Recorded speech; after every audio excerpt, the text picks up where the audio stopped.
Mountains. Surviving on Mount Everest by Michael Sandler. This one is an informational text which gives you facts about a topic. Let's get started. Climbing Mount Everest. The clock showed almost midnight. The temperature was freezing. Icy winds roared by. A group of people huddled in the darkness on a rocky ridge. In moments, they will begin the final stage of a dangerous journey. They were climbing to the top of Mount Everest, the world's highest mountain. Among the climbers was Temba Teri Shuri, Sherpa. Just 2 weeks before, Temba had celebrated his 16th birthday. Now he was trying to survive in one of the world's most extreme places. Making it to the top of Everest was Temba's dream. He will be the youngest person ever to reach the summit, which is 29,035 feet. It means 8,850 meters high. What are mountains? Mountains are a type of tall landform. They rise high above the area around them. Mountains are taller than hills. They can rise thousands of feet in the air. They are found all over the world, even beneath the sea. A group of mountains is called a range. The biggest mountain range in North America is the Rocky Mountains. The Andes in South America is the world's longest mountain range. Mount Everest, the mountain Temba was climbing, is part of the Himalaya Mountains. The name Himalaya means home of snow. This Asian range is the world's highest. It includes 9 of the 10 tallest mountains on Earth. Mountain conditions. As Temba approached Everest summit, survival became harder and harder. Mountain conditions get more extreme the higher a person climbs. Air contains less and less oxygen as the altitude increases. Breathing becomes nearly impossible. Thin air can cause headaches and dizziness at 10,000 feet. Higher up, it can be deadly. Humans cannot survive for long at the top section of mountains like Everest. Hurricane force winds can reach 130 miles per hour. Temperatures can plummet to 100 Fahrenheit during the night. Blowing snow makes it hard to see. Temba was headed here.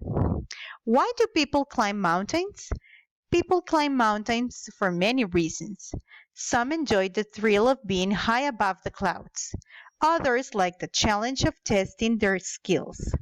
For decades, however, reaching the top of Everest was a test that no climber could pass.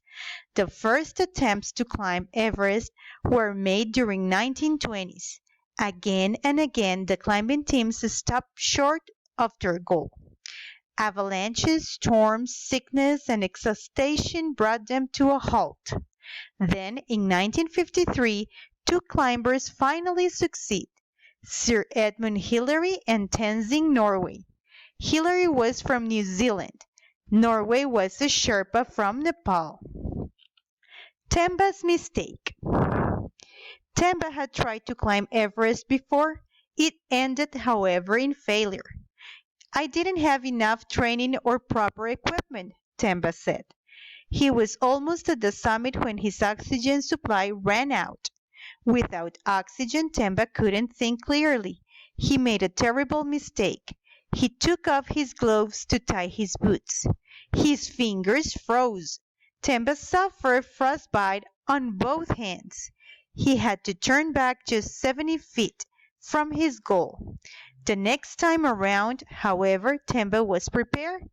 He had trained hard. He had the right equipment thanks to his classmates and teachers. They had raised money for his trip. Camp to camp. Temba's second try began in April 2001. The Mount Everest sits between Nepal and Tibet. There are several different routes to the top. Temba will take a route from the north to Tibetan side.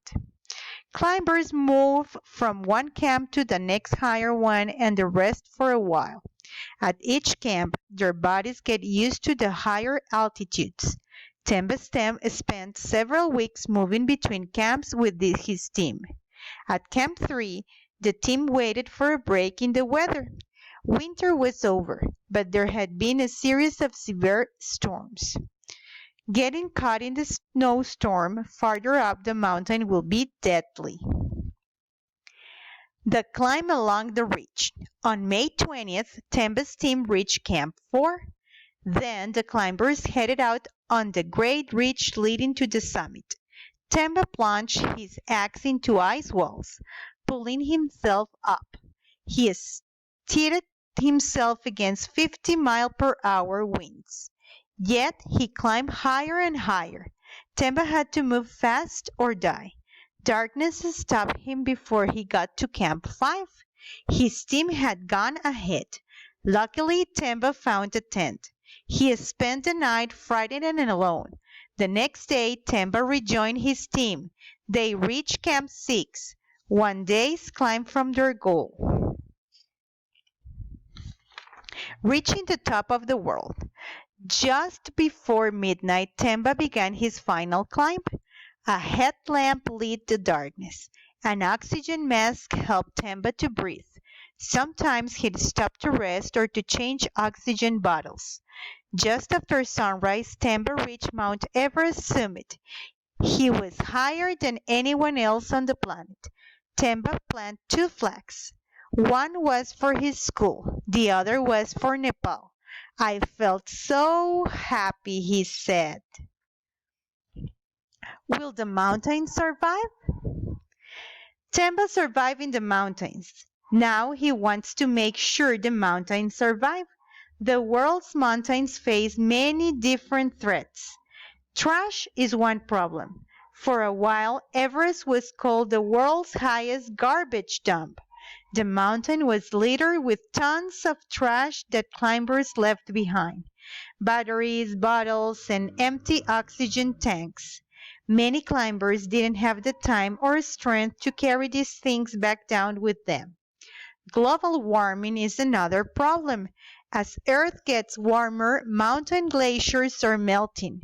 Himalayan lakes are swelling up with water. When they flood, mountain landscapes will be changed forever. After the climb. When Temba came down from Everest, he was thinking about food, not fame. After weeks of camping, he was starving for home cooking. Still, when he flew home to Kathmandu, a huge crowd was waiting. Temba couldn't believe it. I had never seen so many cameras. All of them were pointed at me, he said. Despite the attention, Temba focused on his schoolwork. He needed a good education to achieve his other dream, starting a school in Dolaka. Will Temba succeed? Only time will tell. If you've survived on Everest, however, and reached the top, no goal seems to be high.